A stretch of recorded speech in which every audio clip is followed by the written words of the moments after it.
大家好，今天是11月1日，在德国发生了一起惊天动地的事情，因为在德国今天一部全新的法律生效了，这部法律叫自觉法。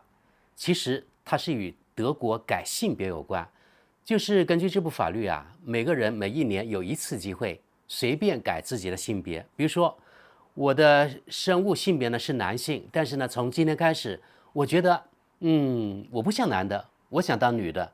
那没关系，你直接到德国的民政部门填个表签名，然后就完事了。同时，你还可以改你的名，姓还不行，但是名是可以的。你觉得这样改就完了吗？没有，你有你的自由啊。明年这个时候，你觉得我当了1年女的了，生活不方便，或者你还有其他想法，那么没关系，你明年这个时候呢，又去当地的民政部门又填个表，你想把你的性别改回来也可以，然后把你的名也改回来，或者你还可以改其他的性别。你看德国就那么自由啊。对此呢，我不想发表我的意见，因为这是德国的法律啊。其实这部法律呢是半年前在德国国会上通过的，当时呢非常有争议。但是本届德国交通灯政府，也就是德国的红绿灯政府，他们在国会的席位占简单多数，所以表决的时候就通过了。其实还有很多议员是特别反对的。那德国社会到底怎么看呢？德国人的接受程度怎么样呢？等一下我们看看德国媒体的报道以及德国网友的评论。其实，在德国有些左派，他们对此感到非常的自豪，因为他们觉得啊，德国通过这样一部法律，开创了人类的先河。因为之前据我所知，好像在其他国家没有过这样的法律，就随便可以改自己性别的，而且每年都可以改。我真的好像没有听说过其他国家有这样的事。那朋友们，你们觉得中国也应该向德国学习吗？也应该引进这样的法律，然后呢，每个人每年都可以改自己性别吗？而且，到底在德国有多少种性别可供选择呢？等一下我们看看啊。那你们对此有什么看法？希望呢你们在下面留言啊。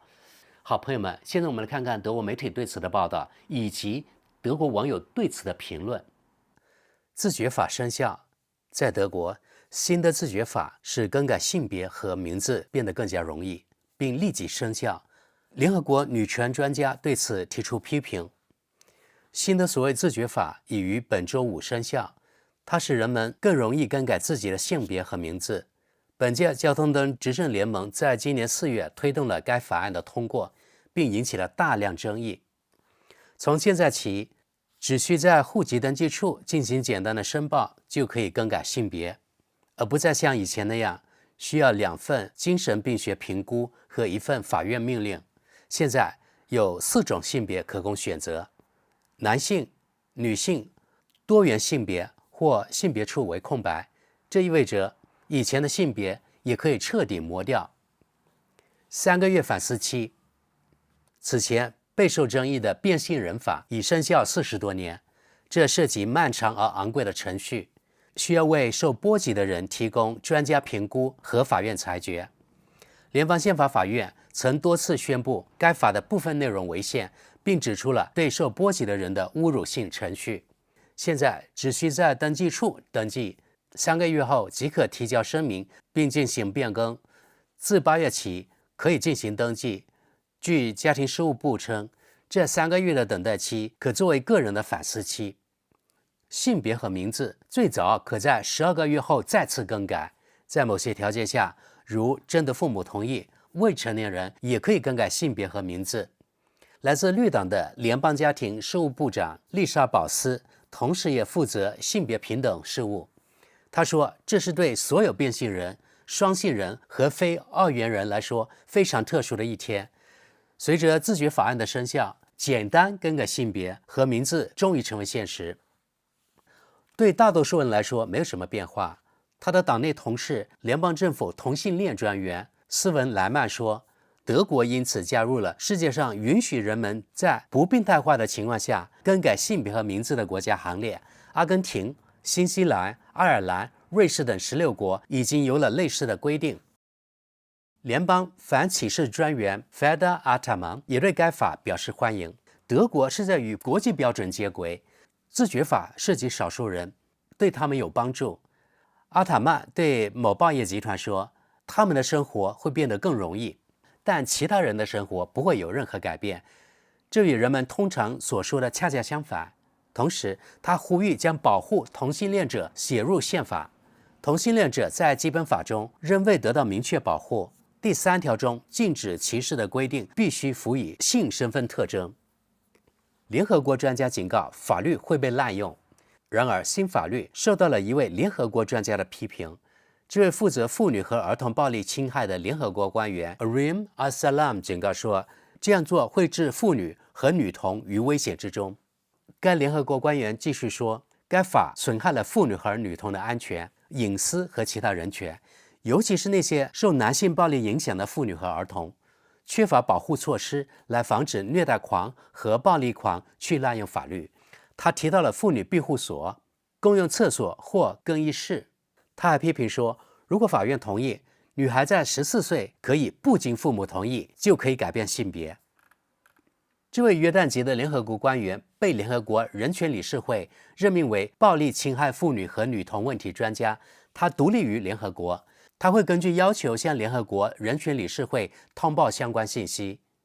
德国政府拒绝了这一批评。在联合国人权办公室现已公布的8月份的一封信中，德国政府指出，从所有人的人权角度来看，该法律是有充分依据的。好，朋友们，现在我们来看看德语区网友们的评论吧。第1条评论：继任政府必须废除这项法律。天哪，改革这届红绿灯政府留下的烂摊子只会越来越多，不会越来越好。下条评论：对于变性人、双性人和非二元人来说，新法律是一项重要成就。我们现在有4种方式来表明自己的性别，这让我感到非常欣慰。这将创造平等，防止歧视。我们继续往下。这很好，法律不禁止任何不受波及的人，同时对所有想使用它的人来说，也是一种极大的缓解。好，我们再往下。这项新法律是一个进步。老实说，喜欢在厕所和更衣室猥亵妇女的男人，只管做就是了，不必多次到民政部门。大多数受虐者都认识施虐者本人，因此任何想要保护妇女的人都应该支持妇女庇护所，而不是让更多的弱势群体生活更不方便。下条评论：之前的变性程序是德国官僚机构夸大其词、干涉过多、评估行业对接昂贵的典型例子，现在终于废除了。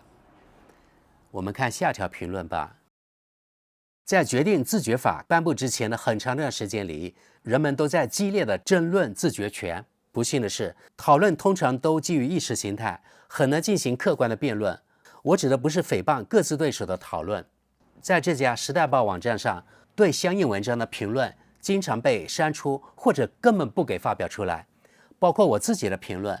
我本想更详细地讨论这个问题。多年来，我一直在妇女团体中讨论这个问题，并自称对其基本方面非常了解。除此之外，我还在专业领域接触过变性。我仍然是自觉法的反对者，尽管我衷心希望那些性别认同有问题、模糊的人生活得更轻松。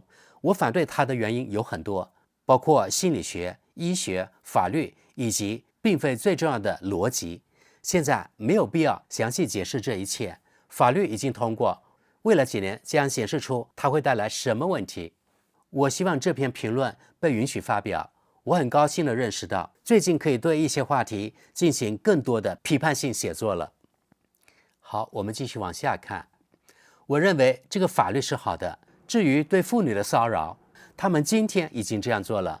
昨天早上，我在上班途中经过本市市中心时，遇到了3个年轻人，他们用荡妇和妓女之类的词汇来撩我。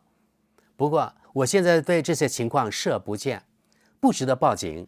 在过去的2年里，类似的情况在我身上发生了好几次，那是在没有任何自觉法的情况下。我们看下条评论。终于在这方面的官僚主义施压了。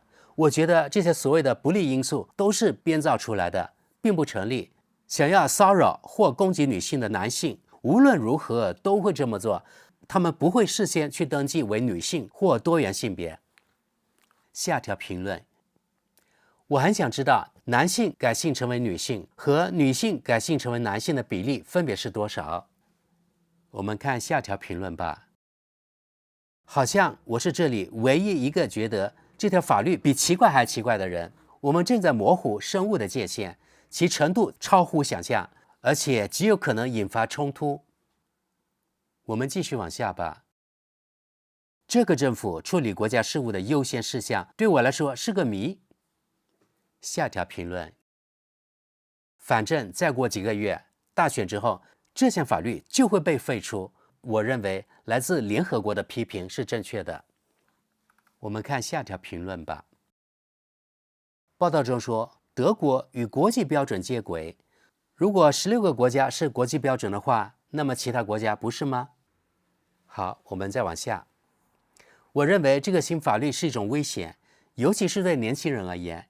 在青春期的不稳定阶段，现在很多年轻人都认为改变性别认同是发现自我的解决方案。不幸的是，有很多精神科医生和心理学家对此不加批评地予以接受。根据相关理论，批评已经是歧视了。然而，年轻的身体早在自然发育完成之前就被注入了大量激素。如果之前没有精神障碍，那么之后肯定会有。下条评论。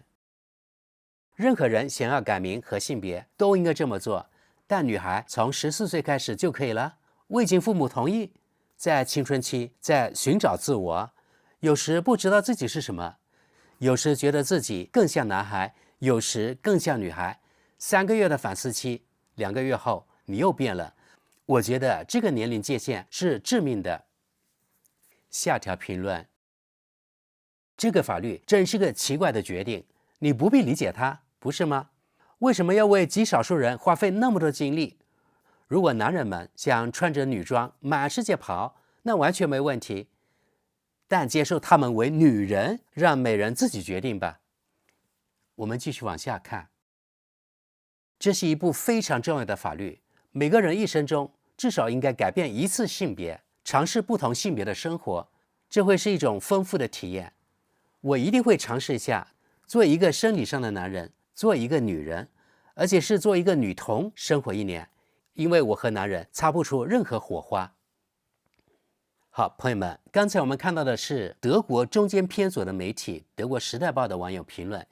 目测啊，刚才的评论里，大部分人好像都是赞成这部自决法的。现在我们来看看中间偏右的媒体德国世界报的网友评论。是否也可以登记为自己是严格的异性恋者，但只要我不总是被各种此类琐事烦恼，我可以接受所有其他人的性别。我们往下看。太棒了，作为一个必须入狱的重罪犯，我知道该怎么做。下条评论。酷，我去登记为女性吧。那么我终于可以在女性停车位停车了，可以免费进入迪厅，救生艇上总有我一席之地，可以按照配额获得高薪工作，而且我一直想成为奥运冠军。好，看下条评论。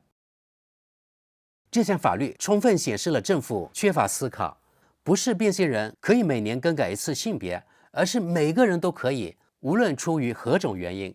它不是为少数变性人服务，而是要摧毁一个社会的支柱和价值观，对这个社会进行彻底的改造和灌输。下一条评论。在女子监狱里，变性人可以尽情释放自我了。下一条评论。德国妇女的安全空间就此终结。联合国如是说，德国再次成为全球幽灵司机。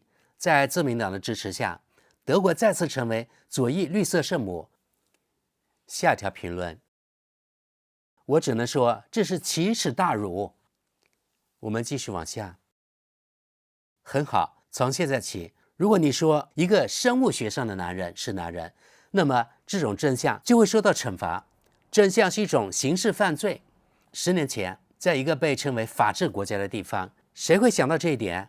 性别不是根据生物学事实，而是根据民事登记的要求。下条评论。我们只是些神经病，当我们脱下裤子，就能分辨出是男是女了。下条评论。谁能最终保护我们的年轻人免受无脑意识形态的伤害？下一条评论，这名网友显然是在讽刺德国政府。他说红绿灯执政联盟解决了德国最紧迫的问题，祝贺这里具有前瞻性的法律，它肯定会让全世界羡慕不已。我们看下一条评论吧。我一直在考虑，我想做缩胸手术，到目前为止，因为费用问题，我一直没有去做。但如果我现在以男性身份出柜并更改性别，我就可以由医疗保险公司承担责任来缩胸。1年后，我又会变成女人，再做一次变性手术，让我拥有漂亮的西杯照，简直太棒了。我们继续往下。文明社会的解体又迈出了一步，我们还有多少时间？下一条评论，每年回收一次自己，人类的这一梦想终于实现了，讽刺。我们往下看。我以前高尔夫俱乐部的一位退休人员，现在也以女性的身份到处跑。然而，在锦标赛上，他以他的身份只获得了第2名，第1名是一位女性。当这位男子进入女更衣室时，女人们都逃走了。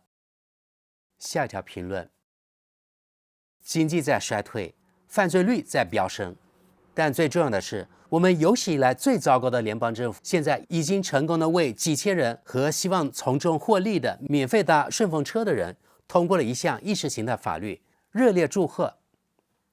我们看最后一条评论，只有大多数公民能够理解新法律，才能接受政策，但这似乎是现任政府的例外，这就造成了人们对政治的失望，但对越来越多的人投票给边缘政党感到吃惊。好的，各位，从以上评论来看，德国中间偏右的媒体都不赞成这个自决法，与前面德国中间偏左媒体的读者意见刚好相反。这说明德国社会对此争议很大。朋友们，我们今天节目就到这里，谢谢大家，我们下期见。